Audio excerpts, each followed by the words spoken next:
Look how the diamond blink off my jet. Fresh in my white tee. See the progress. I'm a stunner, stunner, stunner. I'm a stunner, stunner, stunner. Suge Knight finally breaks his silence. I might put like a little cricket animation right there, goddamn. Anyway, though, for we ain't even gonna waste no time, goddamn. Apparently, this is supposed to be a jail call of Suge Knight explaining his side of the story. Because obviously, well, if y'all know, y'all know. But his case recently, he got an appeal, but it was denied. Real spill though, for I'm assuming this is him telling his side of the story. So make sure y'all like, comment, subscribe, goddamn. And go tell a friend, tell a friend, tell a friend. Go follow STAKT. Now, not a real spill. Let's get it, baby. Boy, they got a disclaimer on this bit. That's how you know that shit official. That's how you know that hell official. Alright. When you look at Big Murder, do you believe he came to LA too soon after Tupac got killed? I don't know the temperature. Yeah, fool. Did he force Biggie to come to LA right before he passed away? The reason why I say I don't know the temperature because not. But I'm gonna be quiet. I was already in the county jail. Why would he come to LA knowing he got beef with them folk? Why would he just stay in New York? I hear from different people talking. Did he did that shit? People talk in prison. People talk on the streets. People run their mouth. And if it's true, I can't say if it was too soon for him to come to LA or they came to LA because they wanted to. Yeah, what do you mean by too soon though? Like he wasn't ready to come to LA. Like what, fool? I was told that Puffy pretty much made him come to LA. Like, nigga, I could travel anywhere at any given time. So what do you mean too soon? Like, was it beef or some shit down there, ho? Because the rumor has it that all the different involvement of all the different rival shit was involved in it. And I'm not saying that's to be true. Because I never personally thought that Biggie was involved when we got shot and when Pac lost his life. I know Lil C's. It wasn't Lil C's. It was that a is the Crips? Is Lil C's the Crips, goddamn? And I can't see through the phone, so I don't know if he was the little short dude or a tall dude acting like Lil C's. But he called Death Row. He put him on. I told him to send the call through, and I talked to him. And he told me. What he said? That Biggie didn't have any involvement with the Vegas shit. Okay, I took that as face value. An anonymous person called and told you that Biggie ain't had nothing to do with it, goddamn. For Biggie to have Lil C's called in. Who was this random man person? I'm not saying that was him and not him. It sounded like him to me, but who am I? I ain't never talked to that little dude. And who is they, goddamn? What the fuck? But at the same time, I don't believe going on, guys? I don't believe in guessing. I just know factual stuff. I know that when I take Tupac to New York, shit, I'm with him 24/7 and we move around like we both move around. I know if they thought it was an East Coast, West Coast feud or rivalry, whatever. So it was some beef shit going on.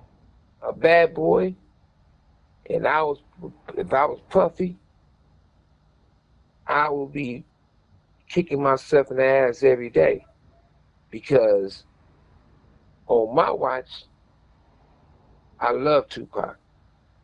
Tupac meant the world to me. Mm-hmm. Tupac made Death Row to the next level. I started Death Row Records. When Tupac came and got on Death Row, and we did All Eyes on Me, we turned the name to Untouchable Death Row. And I be damned, there's something going on.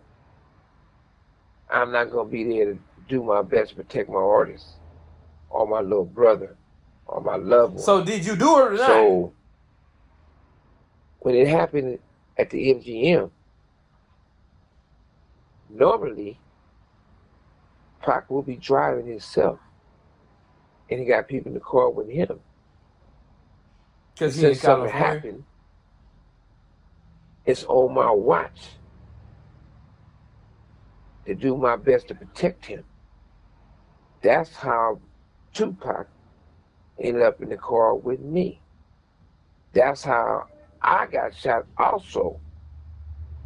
I'm never gonna let. So the one time y'all was at the MGM, brother, you decided to drive instead of Tupac, who usually drives himself. And that just happened to be the night he died. I can't really do nothing to help him. I know I checked the boxes straight. I know that. Interesting. I made the call to put extra security on Tupac. I know I gave the order and paid for every person that's doing security, retired police officer, off-duty police officer, to have a firearm to make sure they're there to protect Tupac. I know I made the call and had a conversation. If you're doing security, if you're retired police, or if you're still a cop. That one thing I realized, there's probably a lot of ex-police officers that pick up security gigs. And if you didn't even have, I just peeped that principle of what you was doing security for, you're going to have your firearm on you to protect yourself first. Now, if you doing security for Tupac, the best artist in the business ever, the most controversial, the most loudest nigga, the more aggressive nigga, and you're not gonna have your gun on you. Who is he talking? Is he talking about Tupac? I say that. Oh no, he's talking about the security guard. And I said, wow. Then I look at the situation. Like I said, I was in jail, but the situation, how they say it went down with Biggie,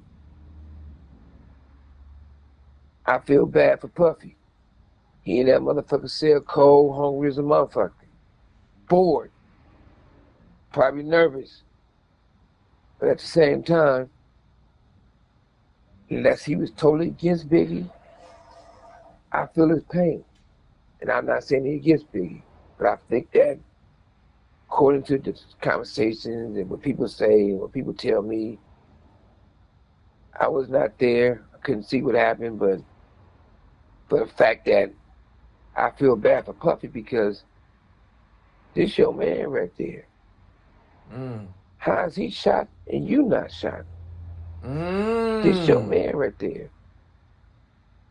He should be, I can't say I wasn't there, but if he wasn't in that car with Biggie, he should have been in that car with Biggie. Interesting, fool. Now, a lot of people say that Diddy always secretly, even though he openly messed with Tupac and Biggie, goddamn, a lot of people say that Diddy had secret animosity towards both of them. Like, he wanted to be like both of them. How y'all think it all happened, fool? Because obviously Suge Knight still locked up. Keith D still locked up. Folks getting appeals denied. Now Diddy locked up getting 3, 4, 5, 6, 7, 8 bonds denied. And his trial start in like a couple months. Damn, son. It's crazy, fool. There's a whole lot of conspiracy theories going on right now. God damn it. Y'all let me know what y'all think, man. That's it, though, for this video, man. Make sure y'all like, comment, subscribe. Like the video, please. Follow me on Instagram at sta.kt. And I'm going to see y'all next video, man. Big brother. Look how the diamond blink off my jet. Fresh in my white tee. See the progress. I'm a stunner, stunner, stunner. I'm a stunner.